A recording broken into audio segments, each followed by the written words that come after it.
Hello and welcome to my world. I'm of course Fredcast, and as you know, 7 nights a week I stream live over on Twitch, playing a variety of video games. The link to my Twitch channel can be found in the description below.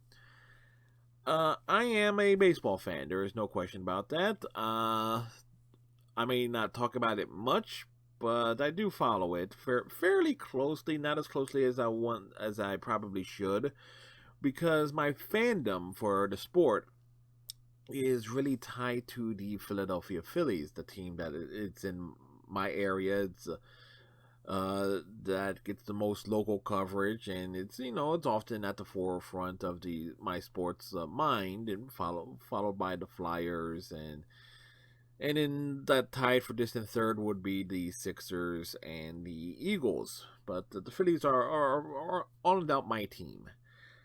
Um, and watching them over the years, I quickly kind of figured out in developing a way of getting a feel of how well they can go, how well the next season can go, based on how things are progressing or not progressing by early December in terms of certain moves and measures are being made. So you can safely say that I'm already writing off the 2021 season for the Phillies on a number of different reasons. One is the continued lack of urgency by the front office.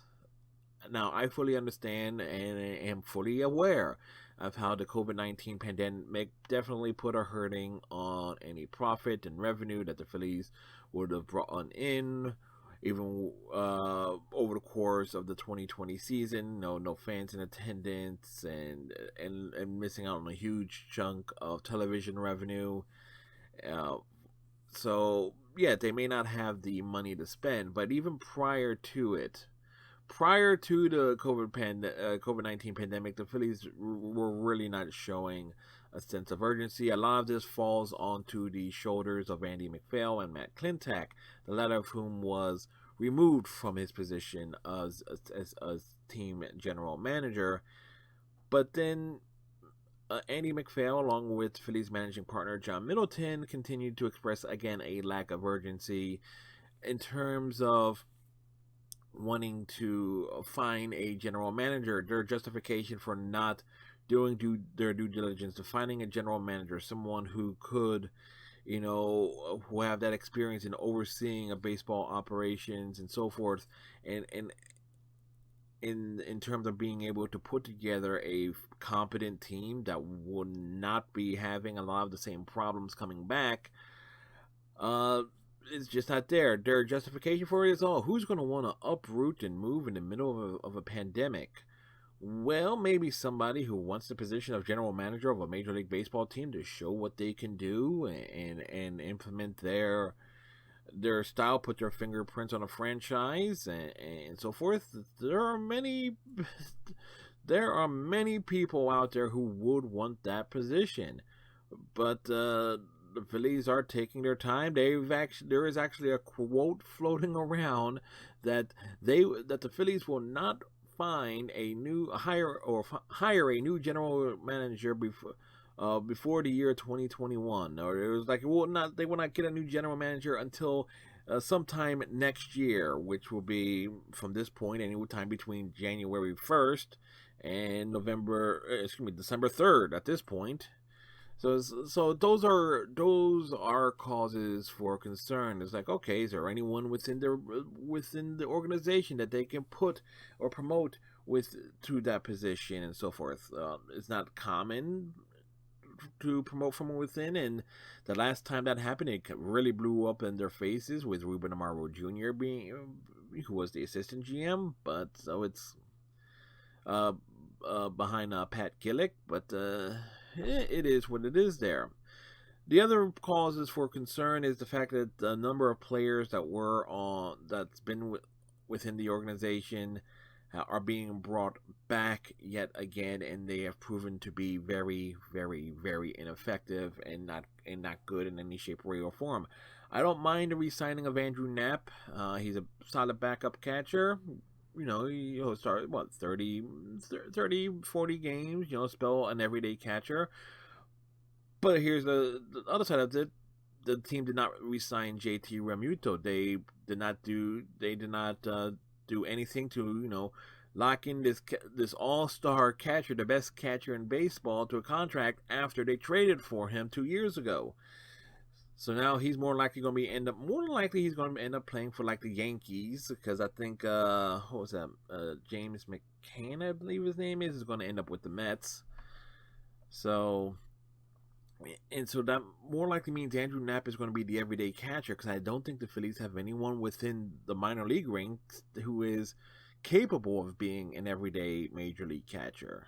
And I don't think there's no one really comes to mind on the free agent market that would want to play in Philadelphia at this point in time. So you kind of got that situation there. The pitching is going to suck, because they're bringing back Vince Velasquez, Sir Anthony Dominguez, Zach Eflin, and Hector Neris. It's like, why?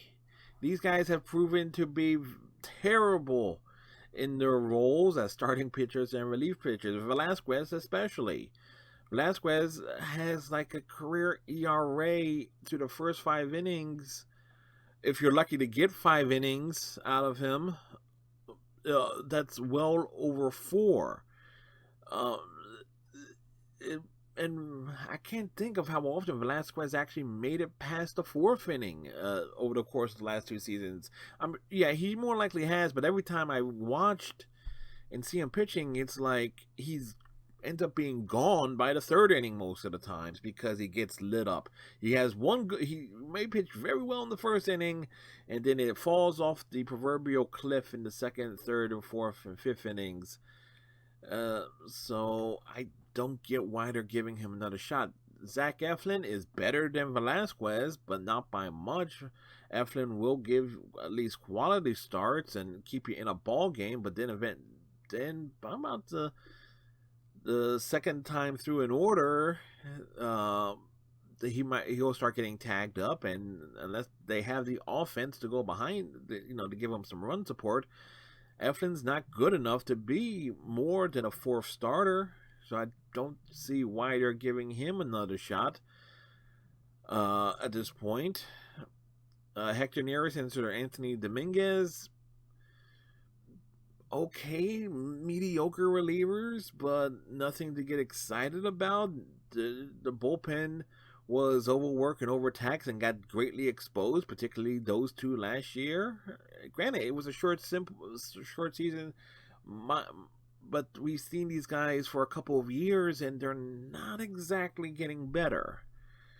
So there is that problem there. And then you have Rhys Hoskins, who will he find himself after being mentally corrupted by Gabe Kapler and ruin? Will Rhys Hoskins find himself next year? Is like the answer, and more likely the answer to that is no, he won't.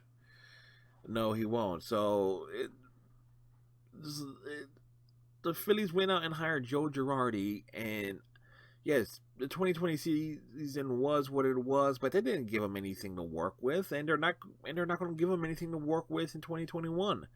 You have arguably one of the best damn managers out there, or among all 30 teams,